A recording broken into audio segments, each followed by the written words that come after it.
সাকিব আল হাসান। আপনি সাকিব আল হাসান হিসাবে দেখেন না, তাকে চোরাচালানি হিসাবে দেখেন। তাকে স্টক মার্কেটে সে শেয়ার পেয়েছিল কি করে, মেম্বারশিপ পেয়েছিল কি করে, শিবলি রুবায়াতের সাথে তার নেক্সাস কি, কোত্থেকে টাকা এসেছিল।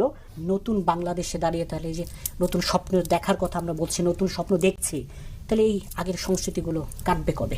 প্রশাসনের দিকে যদি আপনি তাকান, পুলিশের দিকে যদি আপনি তাকান, সিভিল অ্যাডমিনিস্ট্রেশনে তাকান, এমনকি যারা উপদেষ্টা হয়েছেন, আমরা আসলে নতুনত্বের গন্ধ এবং ছোঁয়া এবং কার্যক্রম কম দেখতে পাচ্ছি।